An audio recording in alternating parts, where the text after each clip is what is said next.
Let's pray together.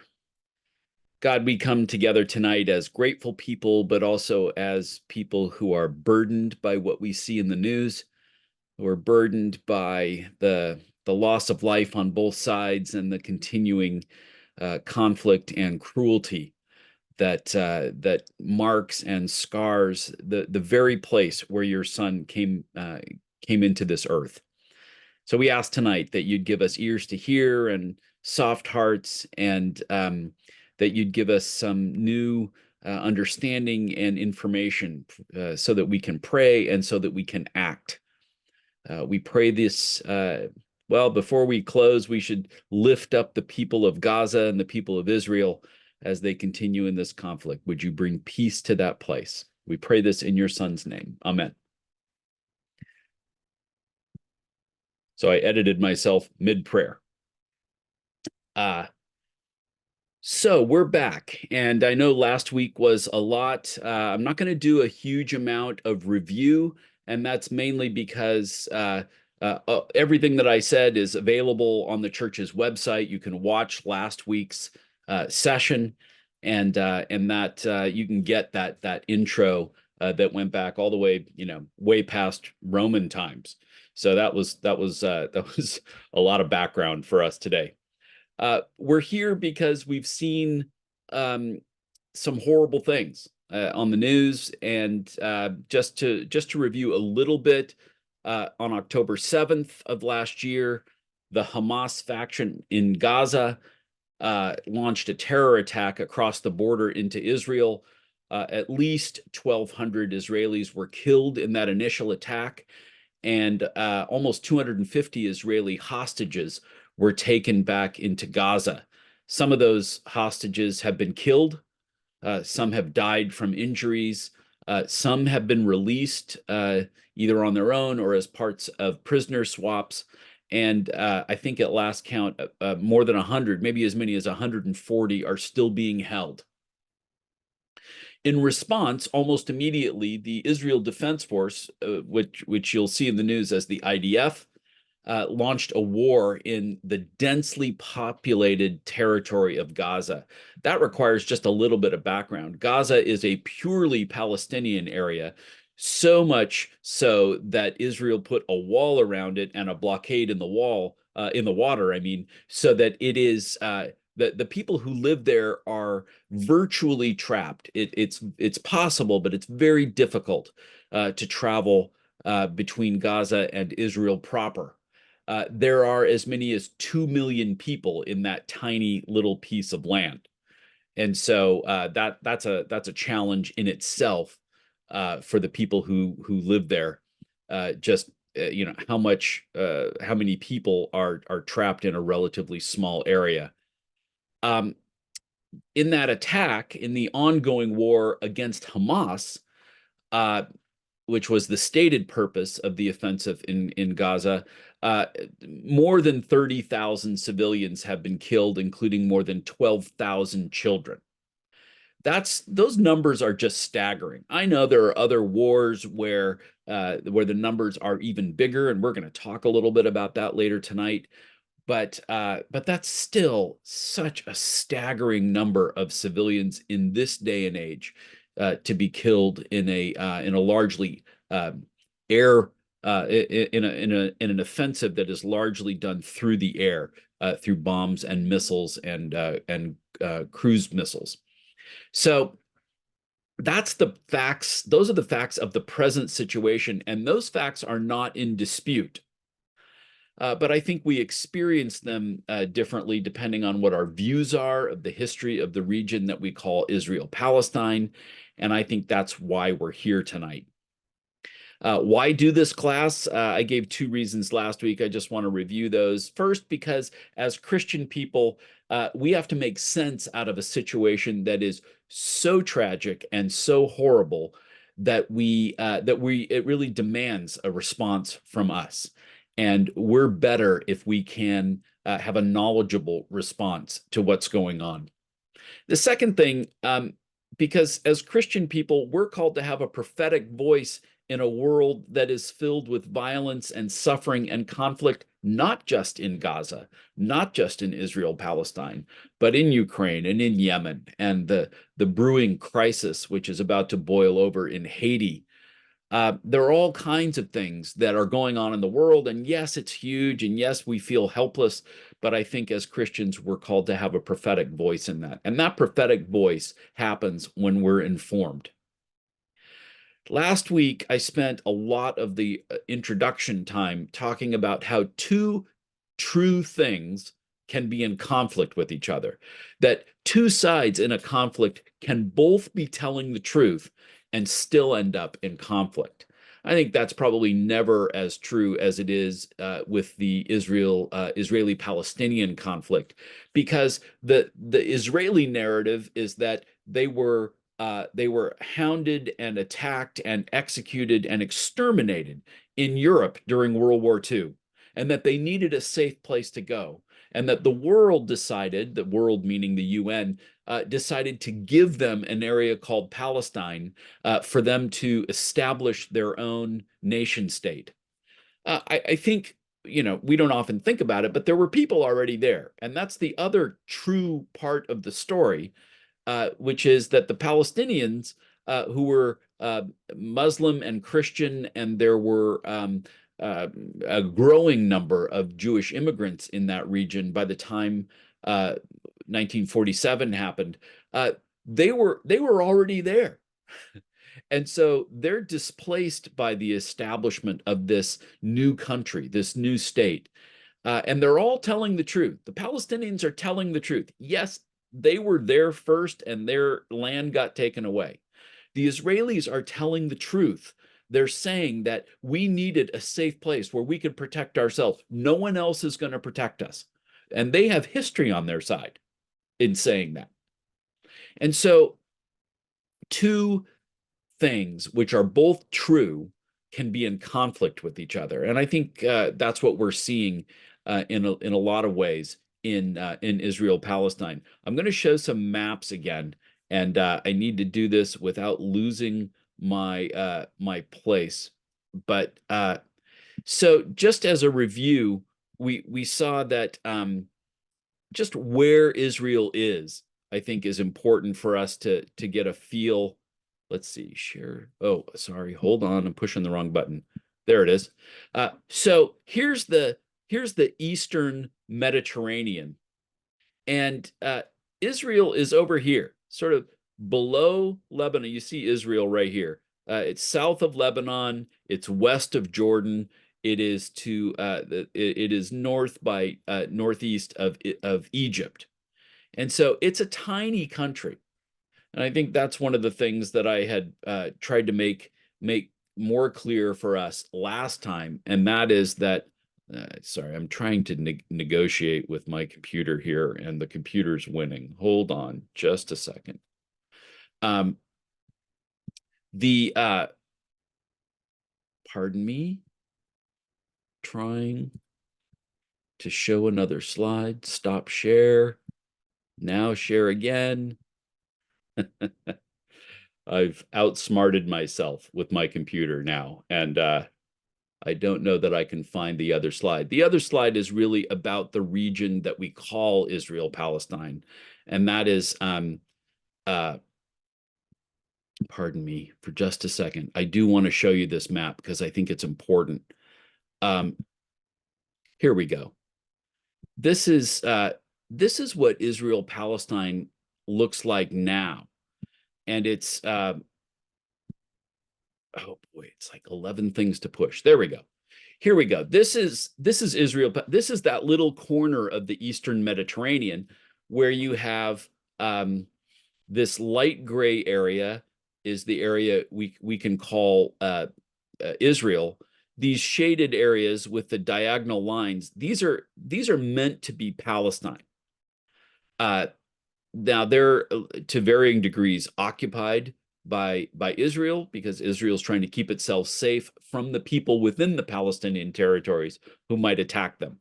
But Gaza is this is a small country to begin with. Gaza is this tiny, they call it a strip, right? The Gaza Strip right here, 2 million people living in this area.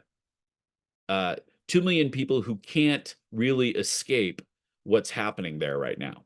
And among those 2 million people, a tiny minority are known as Hamas, which is it is a political party.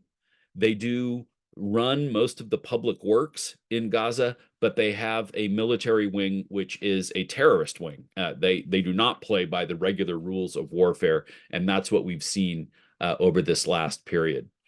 So, are you with me still? We're just trying to get the lay of the land, literally, as we look at this. Tonight, I want to talk about three main parts of what's happening in Israel-Palestine. We're going to spend some time first on some of the theological background of the conflict. And then we're going to look at the years leading up to the founding of the state of Israel and what happened in those immediate years after that. And then finally, I'm hoping we'll still have time. We'll look at the significance of the two major wars that Israel fought against its Arab neighbors, because those bear a lot on the who possesses which land right now. And so, first, some theology. As you may or may not know, American evangelicals have a deep deep link and tie to the establishment and the support of Israel as a modern political state. And in order for us to fully understand that, well, in order for us to even understand it a little bit, we've got to dive into the theology of American evangelicalism and fundamentalism. And so I'm going to do a little brief summary. If you were with me in the Evangelicals in America class a couple of years ago, you know some of this stuff, but I think I have a pretty brief but helpful intro to this so that we can understand what's happening. The 1800s, what we would call the 19th century, was the period in American history where Christianity was at its height. Now, some people say America is established as a fully Christian country and it's been in decline ever since then. That is historically not true. I think we forget that a lot of the people who came to settle America from Europe were escaping the church. Church attendance in the first 100 years during the colonies and in the first years of the Republic is not very high. It's not very high until you run into an event, the Second Great Awakening. All these things you can Google. There are perfectly good Wikipedia articles on all of these things. But it's not until the early 1800s that America takes on a Christian character and culture from top to bottom. And so church attendance among the regular people was extremely high in the years before and then also after the Civil War. But also politicians began to speak and use Christian language even in their political dealings. They may have talked about the separation of church and state, but in a culture that's so infused with Christian language, many politicians would have run on openly Christian platforms and talking about openly Christian ideas, even in their political life. And that's in the 1800s. Towards the end of that century, toward the end of the 1800s, a new kind of theology came to the US from Great Britain. It's called dispensationalism. And I can't see a lot of you right now, but later on during the discussion, I really would like to know if any of you were raised in churches that were built on dispensationalist theology. It's an awfully long word for a kind of approach to reading the Bible. That's really what it was. It took a literalist approach. It's part of that tradition that said the literal meaning of the text is what is absolutely true. And most of the time, they weren't talking about the Greek or Hebrew texts. They were talking about the King James Bible. It taught, in big terms, that there were different dispensations in the Bible. In other words, there were different eras in the Bible where God dealt differently with his people. So you might have the dispensation in the garden where God is interacting almost like a very nice neighbor until sin enters into the story. And then there's another dispensation where the way God starts to interact with his human creation after sin comes on the scene, and on and on. There's the kings. There's all these different ways that God sets up economies for how God interacts with his people. The dispensationalist teaching focuses a lot on prophecies, and the prophecies for the church and the prophecies for the whole world. But here's the main thing, and here's why it's important for us tonight. Dispensationalism, which by the 20s and 30s is one of the dominant uh, theological systems in America. Presbyterians were teaching dispensationalism in the 20s and 30s and 40s, uh, mainline denominations, and also Baptists and other evangelical and fundamentalist traditions. Dispensationalism isn't limited to one denomination or one section of the church. It had an impact on almost all the denominations that were thriving during those decades. But it taught that the primary story between God and humankind is about Israel and about Israel only. God's promises and covenants with Israel are the most important part of the story in the Bible, according to dispensationalism. And here's how important they thought it was. Even the coming of Christ and the birth and growth of the church is secondary. Here's how secondary it was. You have you don't have to know this part, but you have in dispensationalism 7 different dispensations.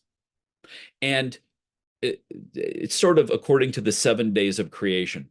And you have the 6, and then you have the coming of Christ and the church. That's not even its own dispensation. It's called a break or a parenthesis in between the 6th and 7th dispensations. What the church is meant to do is help usher in that 7th dispensation where Christ comes back and establishes a 1,000-year kingdom, a 1,000-year reign on earth. Why is all of that important? Again, what matters the most to dispensationalists is Israel's story. And the establishment of a new political state of Israel was an essential part of dispensational theology.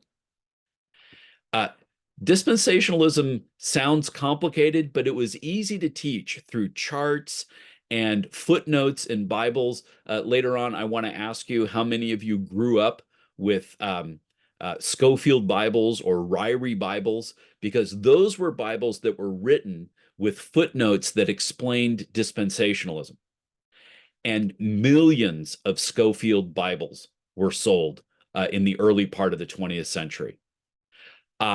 So much so that there's a song that some people, I mean, a kind of a prankster song that people saying, "My hope is built on nothing less than Schofield's notes and Moody Press." Obviously, you can sing the hymn along to that. But dispensationalism was taught through all kinds of charts. I'm going to show you one because I think these are fascinating. This is the way dispensationalists taught the book of Revelation. See this chart? It has verses, it has connections to Old Testament passages, it explains everything, it has all of the dispensations are these divisions here, but it also has this part that where it's the church, the present age, the present dispensation.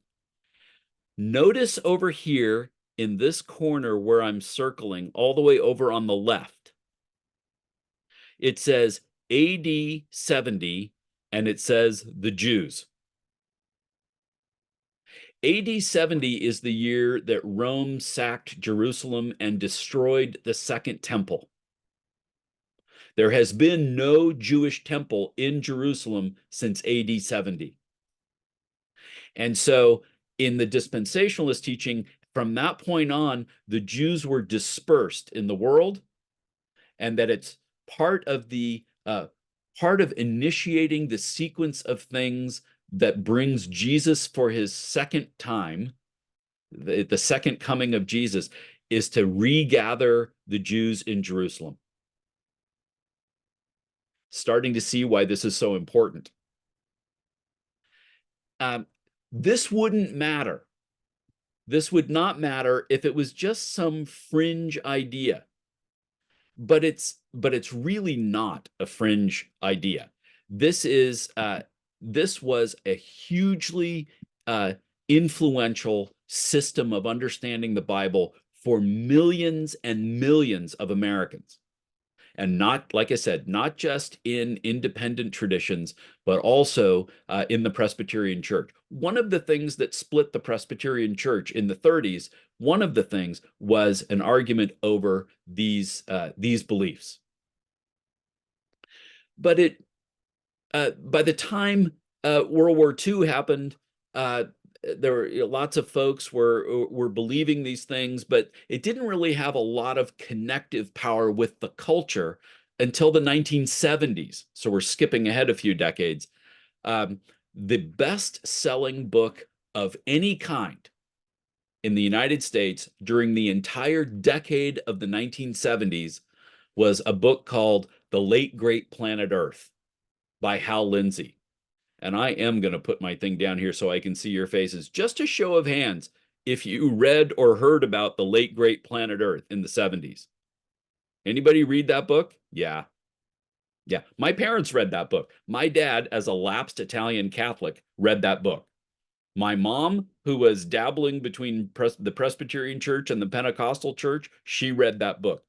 Millions and millions of people read that book. The Late Great Planet Earth is a popular interpretation of dispensationalism, of world events through the lens of dispensationalism. And it's just during that time that broad, widespread support for Israel among American Christians it turned out to be supported by this book. The book, if you've read the book, it all points toward all these different events and what God is doing in the world to initiate the second coming. And one of those things is Israel. And so dispensationalism is where so much of American Christian support for Israel finds its genesis. That's not a joke. That finds its beginning. Israel, to the regathering of Jews in Israel, is essential as a part of the sequence of the end times as dispensationalists see it. One odd thing about that is that dispensationalists make a priority of evangelizing Jews. They want Jews to be Christians even as they support a Jewish state, mainly because the Jewish state accomplishes for them what they need it to, which is to initiate the second coming of Christ. So even with that weird tension, you have big evangelical leaders who will talk about support for Israel and send mission teams to Israel to try and convert Jews to Christians. Still, no prime minister of Israel since the 1970s has come to the US without meeting with the leaders of the evangelical church.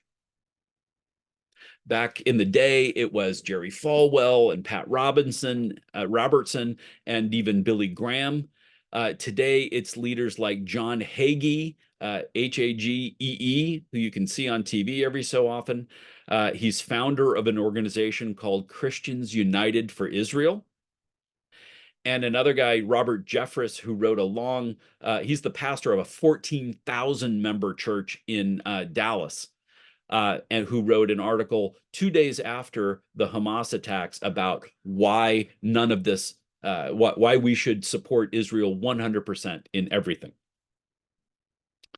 So I know that's a lot, but we all have to understand that if we look with confusion at the way some Christians have an uncritical approach to Israel and to what it does, and hate all of Israel's enemies as much as Israel does, this is where that comes from. And so, just to backtrack now a little bit, as World War II was ending, and the governance of Palestine and the Middle East was up for grabs because the uh, uh, the the colonial powers were leaving that area. Many American Christians believed that this was the moment to do their part for the process of Jesus returning for a second time. And so that turns us to the second part tonight, which is the establishment of Israel, what actually happened when that event took place. So we talked last week about all the empires that have run, Roman Empire, and then the Ottoman Empire. You have well, first there's Islam, and then there's a different kind of Islam in the Ottoman Empire. The Ottoman Empire is crushed in World War I, and then Britain takes over. Britain leaves that area after World War II, and that leaves a vacuum there into which Israel is founded. And so in 1947, the UN voted to create a Jewish state in Palestine. Zionist Jews, and not all Jews, wanted a state. They believed that God could only establish a state in Israel. So not all Jews were in support of establishing a state of Israel. If you've ever read the book The Chosen or seen the movie, Chaim Potok's book, that's at the center of the story. It's two Jewish families, one agitating for the establishment of a state in Israel, and the other one saying, no, we're waiting for God to do it. And so Zionist Jews start taking over parts of the land in Palestine. And in 1947 and 48, a war between Jewish militias and Arab forces breaks out. This is a civil war at first. It's contained within the boundaries of what we would see as Israel-Palestine now. It started on November 30th, 1947, literally one day after the UN voted to create Israel the following year. The second part of the war started the next year, May 14th, when Britain officially moved out of Palestine. The neighboring Arab nations all invaded, trying to prevent Israel from establishing itself as a state. Egypt, Jordan, Syria, and Lebanon attacked. Some on horseback. These are in some ways more primitive armies back then. The world was depleted of military equipment in that area from World War II. And you have to remember that the world is coming off of this incredibly costly conflict. More than 70 million people killed worldwide during World War II. And still, the fighting in Palestine was awful during 1947 and 48. It was personal. Civilians were not spared because, to varying degrees, civilians were the problem. Who lived in the land was the problem for the other side. Both sides, Arabic sides and the Israeli sides, both committed massacres, though not evenly. But here's because they had been preparing for this for so long, Israel had a detailed operational plan for driving out the Palestinian population. And I want to show you just how detailed that plan was. So there was a plan. It was called Plan Dalet, and Dalet is a Hebrew letter. It's Hebrew for D. You'd be delta in Greek, and D for us. Plan Dalet, Plan D had all of these operations over here on the left. Okay, each operation had an objective to carve out a corridor between Tel Aviv and Jerusalem, which now has a highway on it. When you land in Tel Aviv, you get on that highway that takes you to Jerusalem. But it was meant to divide the what was the UN proposed Arab state into two parts. And so all of these operations focused on different parts of Palestine to drive out the Arab population, the Palestinian population. And so I want to show you on the other side, some of these operations were successful and some were defeated in those early days. But all of these involved people being driven from their homes and to another place or out of the country or put into refugee camps. And so we don't have to go into all of this detail, but just so you know, there was a detailed plan of action for expelling Palestinians from the land and taking it over. Pardon me, let me get my bearings here. In that war, more than 700,000 Palestinians were driven from their homes, nearly the entire population of Palestine. Those who stayed or who tried to stay were either killed or put in prison.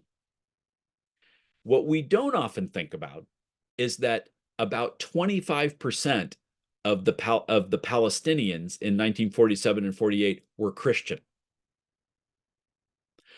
Some of the oldest Christian communities in history, ones that go all the way back to Christ being here, were Palestinian Christians, and they were driven out too. Oddly enough, with the full support of American Christians. But that's part of the problem that we need to talk about next week. So the anger and bitterness about losing their homeland started with those 700,000 Palestinians who were driven out or put into refugee camps. They were in those camps either inside Israel-Palestine or in neighboring countries. Palestinians have lived their lives, had families, after losing all of this, everything that they had for the last 75 years. In the eyes of most of the rest of the world, the overwhelming majority of the rest of the world, all of this was legal. We can't blame Israel, at least at the start, for taking what was given to them by the other powerful countries in the world. The expulsion of the Palestinians from Palestine was decided by the UN. It was supported by the United States and the UK, along with just about everyone else in the world except for the Arab nations. Support for this plan in the US was a combination of political leaders who wanted to solve the Jewish problem, which is they wanted a homeland after the horrors of the Holocaust. So political leaders wanted to solve the problem. Military leaders did not want to engage in another fight after 5 years, for some of them 7 years, of fighting in World War II. And the third group were Christians who saw the establishment of a state of Israel as an essential part of getting the end time sequence going. And so, like I said, Palestinian refugees have lived in poverty and in some level of deprivation and anger for 75 years. The only times most of us heard about Palestinians in the 70s was as terrorists. But Israel has not had an easy time either. And it's important to look at the two very dangerous and devastating wars involving Israel and its neighbors. And that's the third part of tonight. There's two wars, one in 1967 and one in 1973. In June of 67, Egypt closed off some crucial sea lanes to Israeli shipping. And so on the 5th of June, Israel launched an attack on Egypt, and Jordan and Syria joined in. The war was only 6 days long. That is the name of the war. It is the 6-day war, which Israel won. It was able to defeat all of the other Arab nations surrounding it. More than 20,000 Arab soldiers were killed, and about 1,000 Israeli soldiers were killed in that war. The key outcome of that was Israel expanding its borders. And so give me just a moment, because as you might imagine, there's a slide for this. So what you see here is what happened after the 1967 war. The blue part is the part of Israel that was given to them by the UN. But Egypt attacked them, and Jordan attacked, Lebanon and Syria attacked up here in the north. And so Israel took this area here, which you've heard if you've been around a while, you've heard this in the news over the last 50 years. This is the Golan Heights up here. This little spot right on the Golan Heights is the Sea of Galilee, where so many of the Bible stories took place. So much of the Jesus story happens around this body of water right here. Israel also took this area here, which we call the West Bank. It is the west bank of the Jordan River, which flows on its eastern border. And then this large green area down here is the Sinai. And this was all Egypt until 1967. This green area of the West Bank was all Jordan before 1967. And this area up here was Syria. And so at the end of 1960s, at the end of the 1967 war, the Six-Day War, Israel had expanded the territory that it controls all the way to this Egypt border, this new Egypt border here. For those of you who know this part of your geography, there's a crucial canal right here, the Suez Canal, where all the shipping from the Mediterranean can make it without having to go all the way around Africa. And so it's a crucial piece of territory that was taken in that war. So the 1967 war established a whole bunch of new boundaries for Israel. And Palestinians today still talk about going back to the 1967 borders, but that's not going to happen for them. The second war comes 7 years later did I get that right? 6 years later, in October of 1973. Tensions between Israel and Arab neighbors had boiled over, and on October 6th, which was Yom Kippur, which is the holiest day in the Jewish calendar, Egypt and Syria launched a surprise attack on Israel. This one was a very dangerous war for Israel. They were in danger of losing this war. Egypt and Syria were fighting to get back the land that they had lost in 1967. And of course, the presence of Israel at the expense of the Palestinians was also a cause for anger and a provocation for war. And it wasn't just Israel and Syria. A handful of countries participated on the Arab side. And I just read this list for the first time today. I was surprised, not by all of them, but by some of them. Saudi Arabia, Algeria, Jordan, Iraq, Libya, Kuwait, Tunisia, Morocco. Okay, none of those are all that surprising, but also Cuba and North Korea fought on the Arab side in the Yom Kippur War in 1973. Because this conflict ended up being a part of the Cold War, too. As the fighting went on, and the fighting didn't last an entire month, but it was intense fighting in a fairly small geographical area. The United States resupplied Israel during the entire conflict, and the Soviet Union resupplied the Arab coalition during the entire conflict. So it got caught up in the politics of the Cold War too, which didn't help anybody. A permanent ceasefire was negotiated on October 25th in 1973. Israel held on and wasn't defeated, but in the end, they knew that they could not keep having wars with their Arab neighbors because together they were too powerful to defeat every time. And so it's the Yom Kippur War in 1973 that led to the first real peace negotiations in that part of the Middle East. Israel gave back the Sinai, that large green area in that map that I showed you down in the southern area. Israel gave the Sinai back to Egypt in 1979. These are peace agreements and land returns that were negotiated by Jimmy Carter.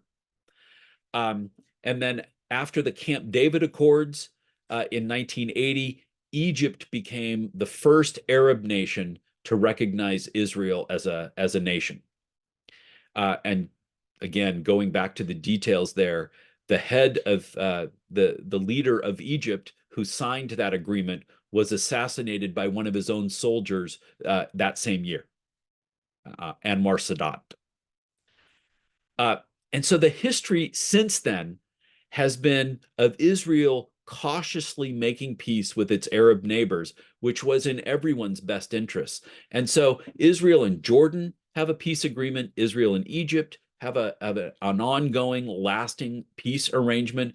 Israel and Syria has been more problematic. Israel and Lebanon has been problematic because that's one place where Palestinian militias have gone to hide. But for the most part, they have a peace agreement with Lebanon. And so they've established peace with most of their outer neighbors. But the condition of the Palestinians was never a part of any of those agreements. And so they have continued, again, after 75 years, continued to live as refugees and exiles with no one on their side.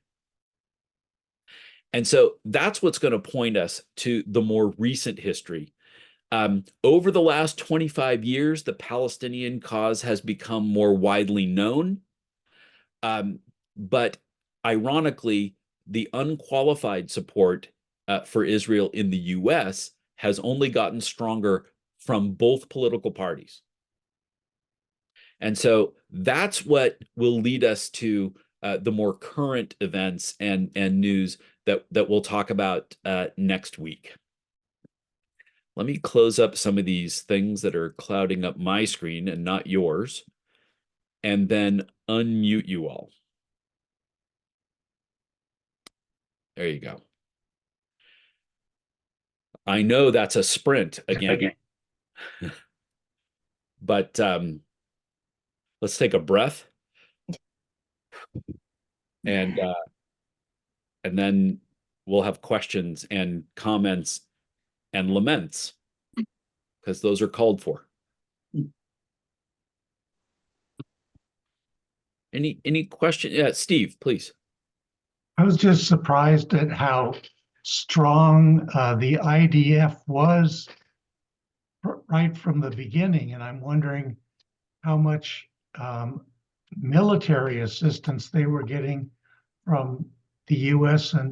and Britain even before their independence was declared, or how were they able to be so strong militarily right away?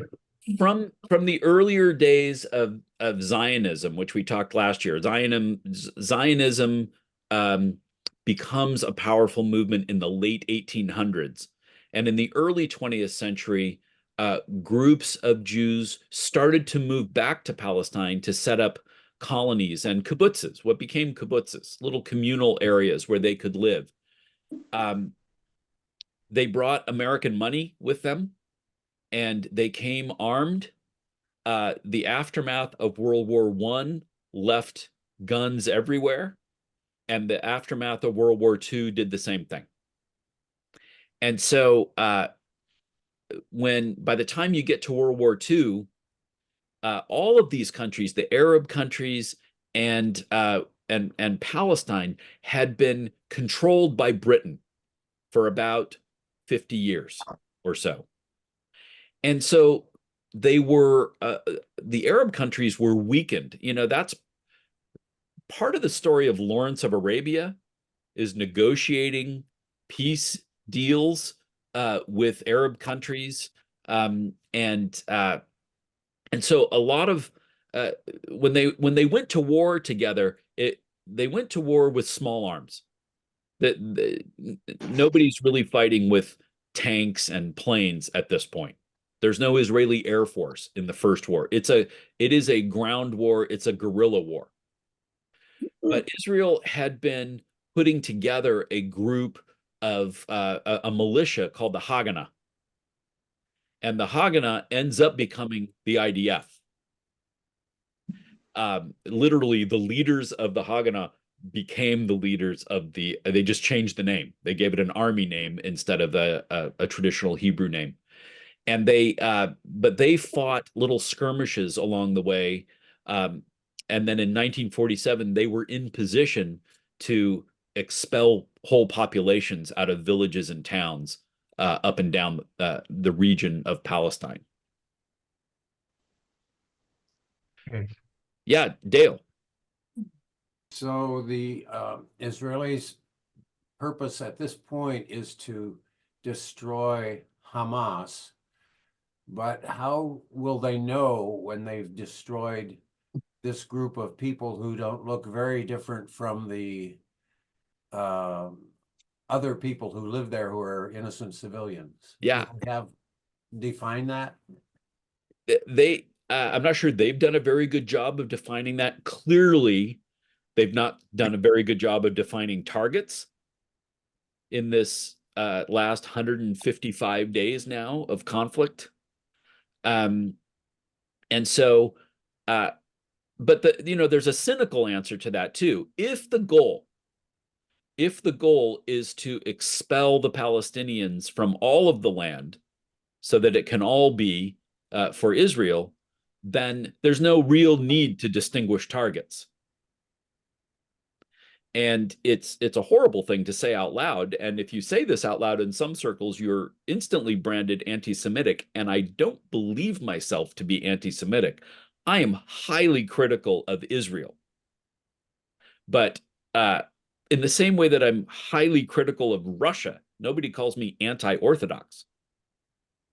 And so I do think that there is a part of the Israeli population that wants to purge the entire country of Palestinians.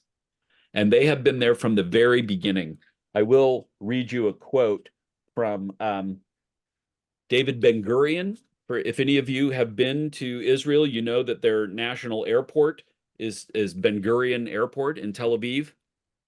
In 1948, he said this before becoming Israel's first president. He is their George Washington. He said, after we become a strong force as the result of the creation of the state, we shall abolish partition and expand to the whole of Palestine. In other words, once we're strong enough, we'll shake off these artificial lines that the UN gave us and take over the whole country. And you can make the case that over the last 75 years, in small and large ways, that's been what Israel has tried to do. Right. When we look at the maps next week, the maps next week are dramatic in how the land has changed over the last 25 or 30 years. Karen first, and then Bert. Okay. First of all, I have a question. You said that 700,000 Palestinians were displaced. Yeah. So how many Jewish people came in at that time to take their place? Fewer. Yeah, it was a smaller but better armed army. So I mean, and the Palestinians were largely civilians. The armed Arab soldiers came from outside the country. No, that's not what I mean. How many Jewish settlers came in to settle the land that the Palestinians had left? Yeah, that's a great question. I don't have that number. That number gets huge in 1947 and 48. There's an open call to Jews worldwide, which exists today. If you're Jewish, you have a right of return. Okay. You can go and be a citizen of Israel. I have dear friends who are there right now, who are Jewish, who are Israeli citizens alongside their American citizenship. I don't know the number. I know the number before the era of Zionism, before there was a move to establish the country. There were 24,000 Jews in Palestine. Okay, it already there, but you don't know how many Just who were just there, who had been there for a long time. Yeah. But you don't know how many came from the concentration camps and all that kind of stuff. No, I don't, but a lot did. A lot did. Um, uh, I don't know what the original population of Israel would have been at its founding in 1948. That's a great question. I can find that out. That's an internet question, but yeah. Okay, and then I do have a comment. Sure. 2 houses away from me, my neighbor's, the husband is Palestinian, and Yeah. he was born in a refugee camp in Lebanon. Yeah. His family owned a farm near Haifa. They owned a farm that was fruit and nuts, and they had owned it for generations. And so as I said, he was born in Lebanon because he's younger than me. His wife, who is not Palestinian, she's a white American person that he met here. Mhm. And but she said that when they left their home in Haifa, they were told by the neighboring countries, go peacefully and we will come back and get your lands for you. Yeah. So that's just what she said that they had told. Yeah. And that's what was that was the attempt in those 2 big wars, was to come back and take the land back. And you know, I have Bert. I'm going to get to you in just a second, but I admitted from the very beginning I have a point of view about this, partly because my heart is with the Palestinian Christians who have been crushed in this process, largely through the support of American Christians. Palestinian Christians, they spend their whole lives wondering why American Christians hate them so much. But they, anyway, that's, I have it's a mixed bag of points of view here. Israel is a legal country. It has a right to exist. And how it defends itself from exterior threats, I have a different view of that than how they treat people within their borders. So I'm highly critical of the way they treat the Arab population within their own borders, but they have every right to defend their outer borders. And they have, and they've done it largely with American planes and bombs and guns. Bert. Oh, I just wanted to confirm this expansion to the full Palestine borders. That's called Zionism, isn't it? It is, yeah. Yeah. And there's Jewish Zionism and there's Christian Zionism. Christian Zionism has been the political support outside of Israel for the establishment of the state. There are a lot of there used to be more, but now the power is concentrated now in more local places. But it's very powerful. It's a lot of money behind Christian Zionism. When we get to this next week, we're going to talk about the settlements and how they fit into this picture, because the settlements is that's a very, very challenging part of the story, and it's ongoing right now. Well, even back when I was an undergraduate, I would sit in on some let's say debates between Jews and Palestinians. The Palestinians would complain about Zionism, and the Jews would deny that it exists. Yeah. Well, it's just, when there's a Zionist federation out there with actual membership cards, you can't really say it doesn't exist and hasn't existed since the 1880s, really. I mean, they have their own story too of it's Abraham Herschel, if I'm not mistaken, is considered to be the father of Jewish Zionism, the father of saying, hey, we're all over the world. We should go back to where we started. But just like during the Roman Empire, 90% of Jews live outside of what we would call Palestine or Israel. 90% of the Jews in the world are not in the state of Israel. They're in the US, they're in Europe. They have, like Italians, there's 32 million Italians in Brazil. The world has moved around. I didn't just know that off the top of my head. I just read that yesterday. Sorry, Kate, please. Yeah, your discussion about dispensationalism and the theology of dispensationalism in Israel, very interesting. How has that intersected and influenced American politics, past and up to the present? Yeah. When I taught the evangelical class a couple years ago, I posted on the church website an article that was from Christianity Today in 1998. I think, yeah, 1998, by a guy named Tim Weber. He talks about the heavy influence that Christian culture and American culture were indistinguishable in the late 1800s and early 1900s. And so that support became part of political figures would inherit that support from their predecessor. And pretty soon, I think if you asked all 435 members of Congress right now why they are such strong, staunch supporters of Israel, I would bet that not 20 of them would say dispensationalism. And yet it was such an important, all 435 members of Congress have to get reelected every 2 years. And if their constituencies care about this, then they care about this. And so that's how it works its way into American political culture. That it gives you a sense of how widespread dispensationalism was in its good form as just a way to read the Bible. It was a way of understanding what's happening in the Bible. But it has as one of its characteristics this strange sequence of events that have to happen in order for Jesus to come back. And that's where the emphasis on Israel takes over.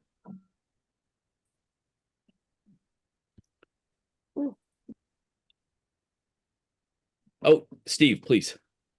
I read that the Kairos document, which I Yeah. thought was really pretty moving, and in there they state, we know that certain theologians in the West try to attach a biblical and theological legitimacy to the infringement of our rights. And then they say the good news in the gospel has become a harbinger of death for us. Yeah. So they must be talking about the fundamentalists here in our country, right? Yeah, but it's I want to be careful because to call them fundamentalists makes it sound like it's a much smaller and less influential movement than it is. So if you put the really militant evangelicals on one side and call them the fundamentalists, there is still a large influence of evangelicals in America, many of whom would be our neighbors, and some might go to our church. It's not, evangelical is not a bad moniker. Right. I would say fundamentalism is, but there's a lot of people that would have that support and not just fundamentalists. When they say theologians, are they just trying to be polite, or who do they have in mind? So Dallas Theological Seminary is the intellectual home of dispensationalism in the US. There are other dispensationalist seminaries, but Dallas is the granddaddy of them all. And I say that in the same way that, for those of you who have other professional backgrounds, if you're an economist, there is a University of Chicago School of Economics, right? Yeah. If you're a historian, there are places where Harvard has a particular influence on certain disciplines. If you're a Harvard trained whatever, you do it this way. Dallas is the intellectual home of dispensationalism in the U.S. But there's a ton of dispensationalist seminaries. They're all teaching basically the whole system, not just the end times part, right? They're teaching the whole approach to the Bible. And that is that God's story begins and ends with Israel. And everything that happens in between is part of the progress of that story, of that relationship until the end. Can you remind us again what exactly happens in the end times with Israel and the second coming? And well, I want to be clear that as a Presbyterian and as a post-Calvinist, I don't think this sequence of end times happens. Okay, if I describe it to you and now it's going to be recorded, I don't want anybody editing out this part and saying I'm teaching this. And it's not to denigrate it, it's just not what I think happens. And it's not what Presbyterian theology, going back to John Calvin, thinks happens. But there is a belief in dispensationalism that a sequence of things has to happen. And I did take notes on this part as I read it again. It's very so after the dispensation of the Gentiles, which is where God is interacting with people beyond Judaism, Jews regather in the Holy Land. That's the important sequential piece. And when that happens, human civilization will begin to unravel. Morals will decline, families will break apart, crime and anarchy will increase, wars, political and economic unrest, natural disasters, unstoppable epidemics. This was written in 1998. Shifts in weather patterns and other calamities will increase suffering and despair. So, you know, there is one thing that I said to a professor once in seminary talking about this, that even a stopped clock is right twice a day. And dispensationalism had an accurate assessment of the 20th century. Right? There isn't anyone who can hear that list and not remember a particular event that confirms it, right? Right up to and including COVID. In that part of the sequence, organized Christianity will experience apostasy. In other words, it'll stray away from its orthodox traditional beliefs. Religious leaders will abandon historic beliefs and behavioral standards and they will openly embrace heresy and immorality. Despite massive efforts to stop civilization's demise, nothing can stop its downward slide. Happening always. That's just the first of three sets of sequences. So, in that moment where everything gets bad, I mean, bad meaning awful, right? There used to be comic books about this when I was a kid that talked about this, how civilization had to get to its lowest point and then go lower. And then the church is raptured. You've all heard probably some version of rapture teaching at some point. That's where faithful Christians disappear. They're taken up into heaven. They don't have to suffer through this business anymore. And then after the rapture, there's 7 years of what's called a tribulation, which is a whole different set of events with, and you will have heard some of this, the Antichrist. The Antichrist will head up, in some dispensationalist teaching, a 10-nation confederacy in Western Europe. Now, folks, when the European Union organized, that was a cause for both celebration and concern among dispensationalists. They were convinced that that was it. Uh, unaware, and they're gathered by the Antichrist, and unaware of the Antichrist's true identity, Israel will sign a treaty with him to guarantee its security and then rebuild the temple in Jerusalem. Which, remember, 70 AD is a marker year in dispensational. It is when the temple is destroyed, God's dwelling place is destroyed on earth, and the Jews are dispersed from the Holy Land. There's more to this. I can't even, I just can't. Then the third main section is that despite the power of the Antichrist, other nations will rise in opposition. Sometime after the Antichrist betrays Israel, a northern confederation of nations under Russian control will join with a southern confederacy to launch a devastating double attack against Israel. This move will prompt the intervention of the Antichrist's armies and a 200 million man army under the kings of the East. That's where China starts to fit into the story. So during the Cold War, when you had the Soviet Union and you had the US and the spheres of influence, all the countries that followed one or the other, and you had Israel fighting for its life among the Arab countries, you can see how dispensationalism started to make sense. And so, goodness, there's a big battle in Armageddon, which is the Valley of Medigo, which you drive by along one of the highways in Israel. My tour guide pointed it out. That's where the battle's supposed to take place, he said. While the battle rages, Jesus will return, wipe out the surviving armies, subdue the Antichrist, and set up his millennial kingdom, his 1,000-year reign on earth. Finally, in that moment, any Jews in the world who have survived will accept Jesus as their Messiah. And for 1,000 years, Jesus will rule the world from Jerusalem while Jewish priests perform sacrifices in the rebuilt temple.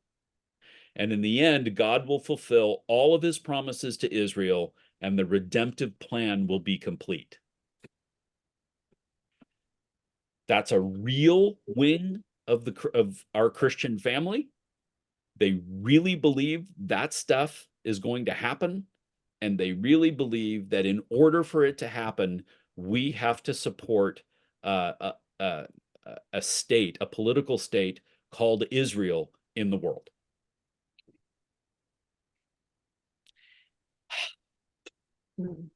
It's not enough to say it's complicated, because it's complicated and it's tragic.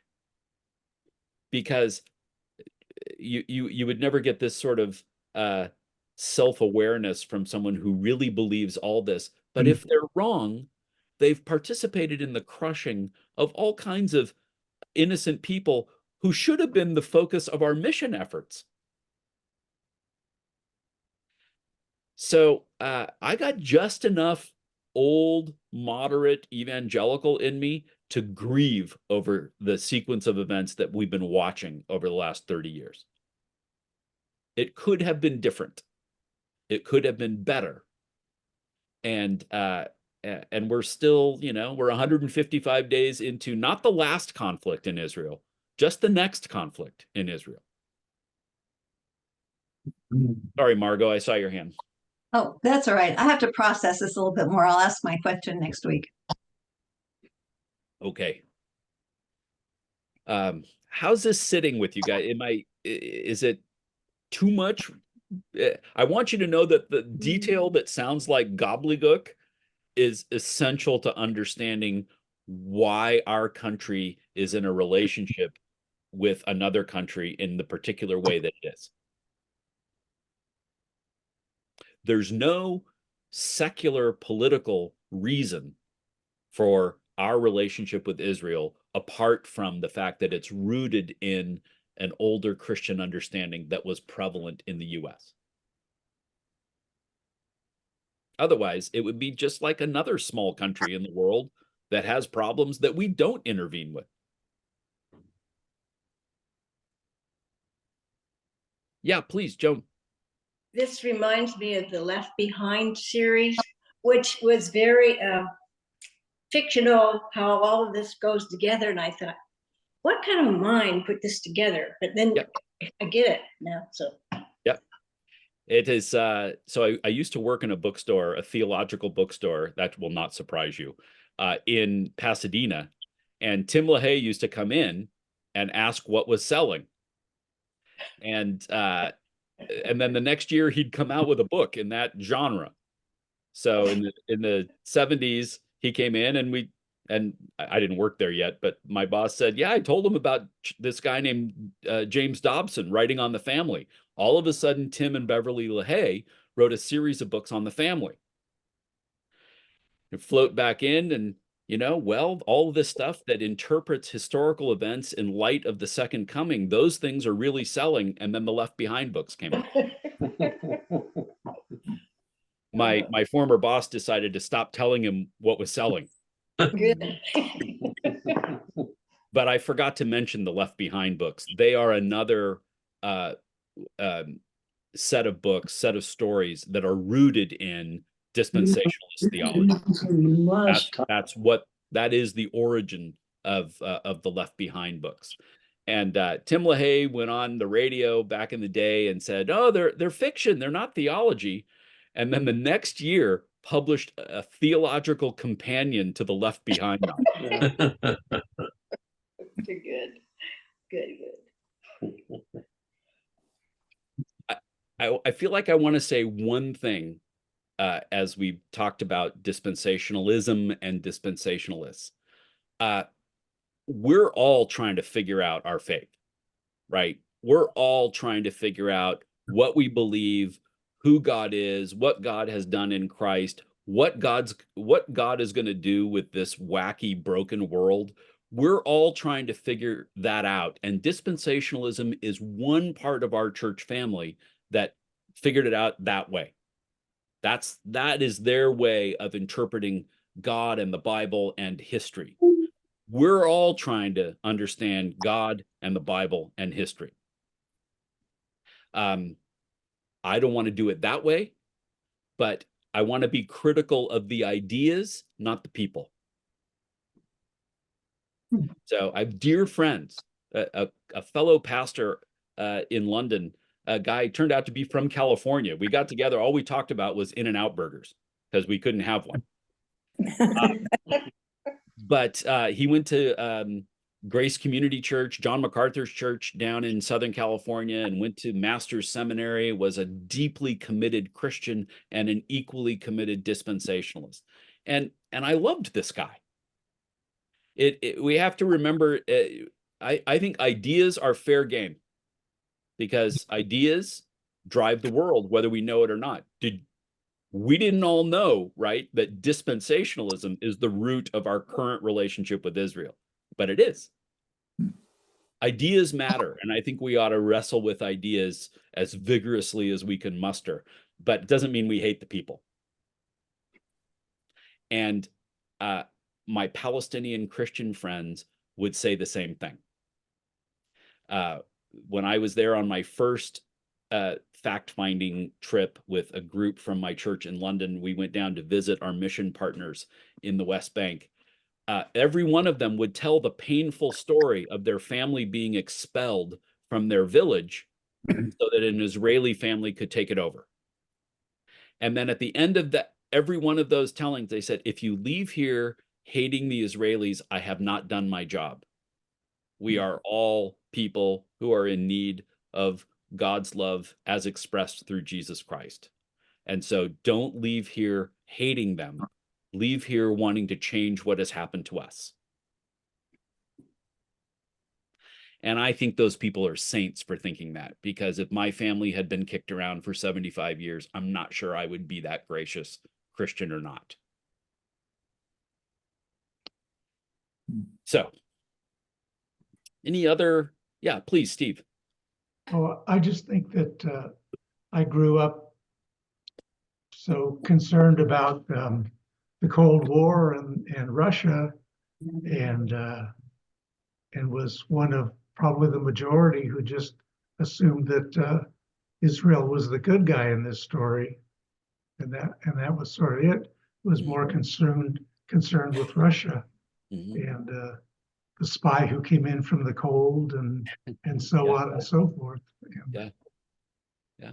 And the TV movie that I watched when I was a kid about the Entebbe raid, I'm going way back now, but an airplane full of Israeli of European Jews who were going to visit, I think, in Israel was hijacked by pro-Palestinian German terrorists, and it landed in Uganda. And there was a commando operation to go and rescue all the hostages, and they did. Only one Israeli was killed, and it was Benjamin Netanyahu's older brother. Just so you know, that family has a lot of skin in this game too. But in that story, the surname of Palestinian was terrorist, right? You never said one without saying the other.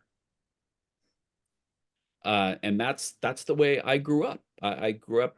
The only time I ever heard about Palestinians was when they were hijacking something or blowing something up. I did not know why.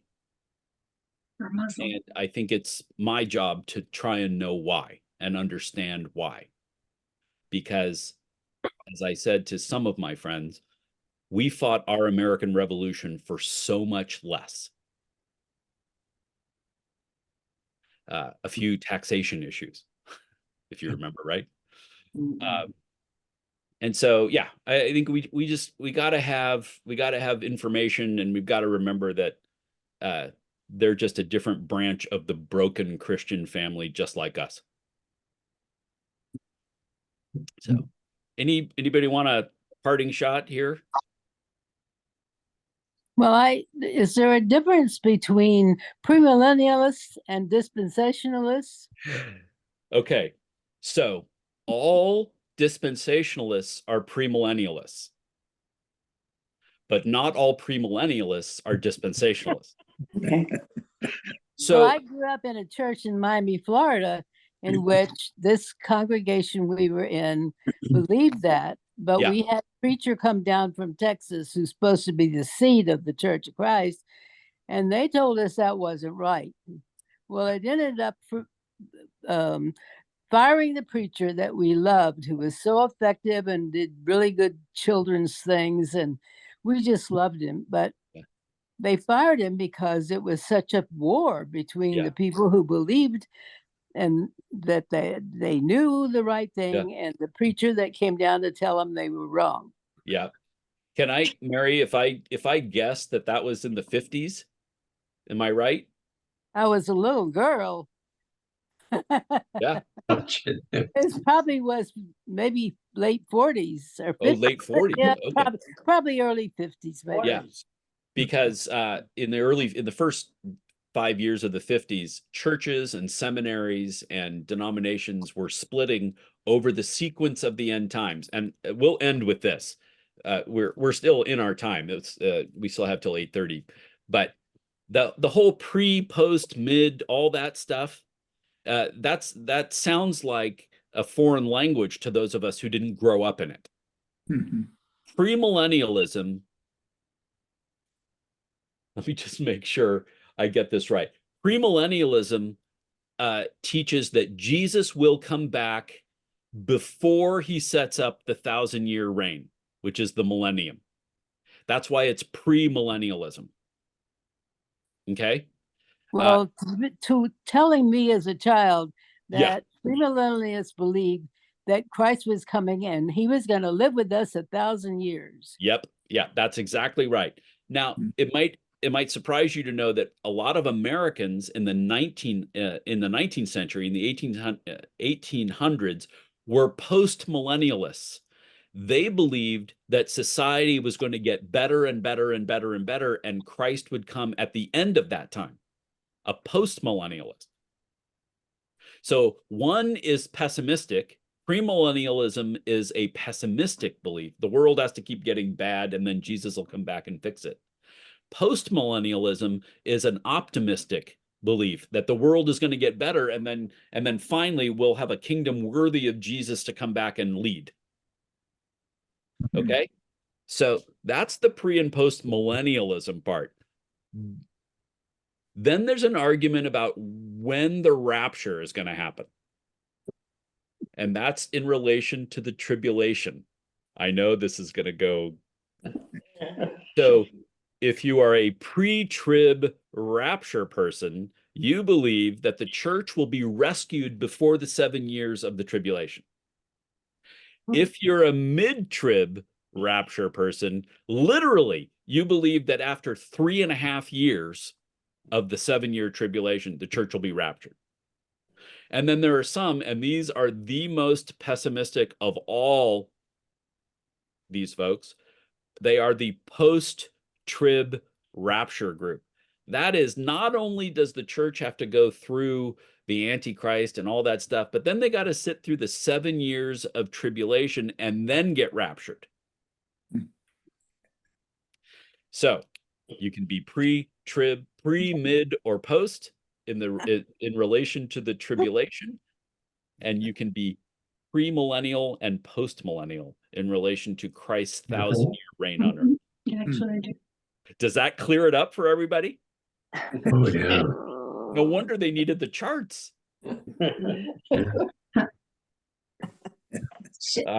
Anybody got an easier question? Poor Mary, she dropped off, right? Shelley's got a question for you. Oh yeah. Hi, Shelley. Hi, honey. You're muted. Oh, you're muted. You're muted. My audio. Not a question, but you were talking about pre, mid, and post. I was raised in the church that was very much dispensationalist.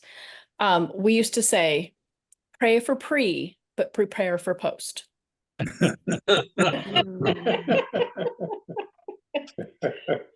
Yes. Yeah. There's so much about this, and honestly, this is part of how Shelley and I got to know each other. Part of how we met is I taught a church history class on this that Shelley was taking, and I was talking about dispensationalism, and a lot of it just rang true for her. I'll let you tell that story, but the thing that I think ends up, you wonder, so this is all theology. How does it actually affect the day-to-day life of people? I spent 6 years working for Union Rescue Mission in Los Angeles as a fundraiser. So largest service provider for homeless people in the US. The president was just a dear, wise old Christian guy, but who had grown up in a dispensationalist church and was now one of the 8 elders in John MacArthur's church in Southern California.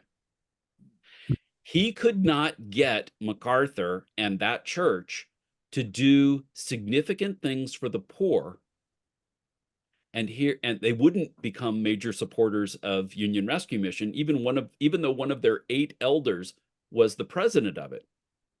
And the explanation was, if we make the world a better place, we will put off the second coming of Jesus. In other words, theology matters. What you believe and how you believe it matters. Back in those days, Grace Community Church had money to spare for missions, overseas and local. They would not give it to anything that made society better.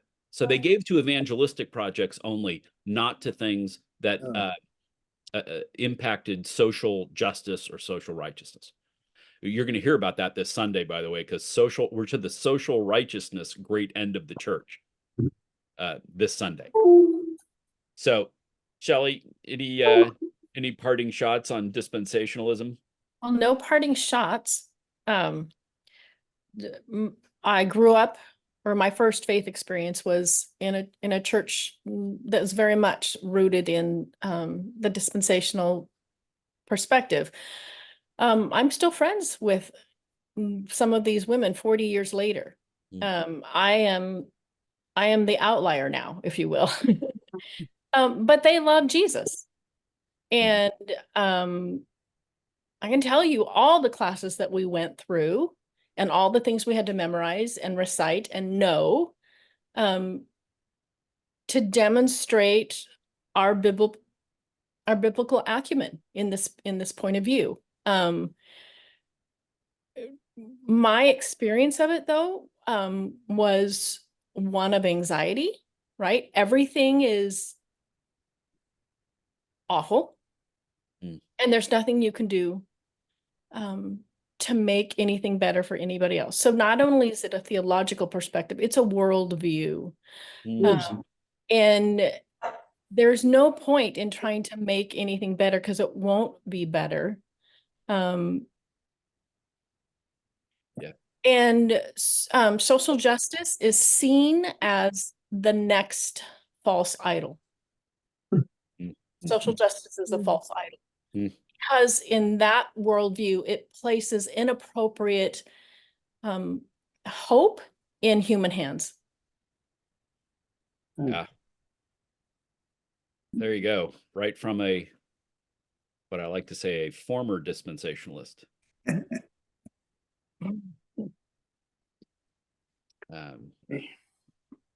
Kate, did you get your question? Yeah. Okay. And okay, Jack. And then we'll go. Experience there. Yeah. You were muted for the first part of that. What'd you say? I wanted to hear Steve speak up about it. Steve Walker. Steve Walker. Where is he? On my screen. Oh, Steve, you're okay. We can hear you now.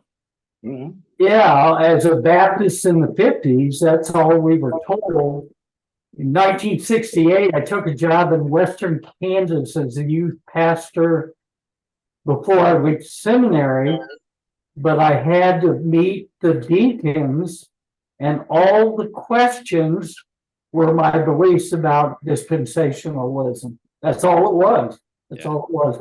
And I could fortunately answer it. I don't know But by 2 years of seminary, I didn't believe any of it again. So, but yeah, I was raised on that. Yeah. During that era, and that's why I asked Mary the question about the 50s. During that era, what you believed about the sequence of the end times turned into the litmus test of whether you belonged in a certain tradition or not. And so whole seminaries split over this. Western Baptist Seminary in Oregon fired its entire faculty because they wouldn't sign a statement saying where they where they would fall in the post, mid, pre-trib rapture question. And when I graduated from seminary in 71, they fired the 3 most liberal professors as we went out the door. Yeah. They weren't going to have any more of us come back there. So, yeah, I mean, you've heard me say this on this platform that one thing that does not differentiate Christians from the rest of the world is we know how to blow each other up. We know how to divide. We know how to create a conflict out of nothing. It is literally the text for this Sunday. So stay tuned for Sunday morning. With that teaser in mind, I'll close us in prayer. God, thank you for tonight. Thank you for this conversation. Thank you for the ways that we can grow and learn and be more faithful followers of you in this crazy world. What you got? We lift up Gaza to you. We lift up Israel and Palestine. We lift up the other parts of the world that are going through conflicts. May we be reflections of your light in those places that have so much darkness. We lift them up to you and each person here, and we ask these things in your Son's name. Amen.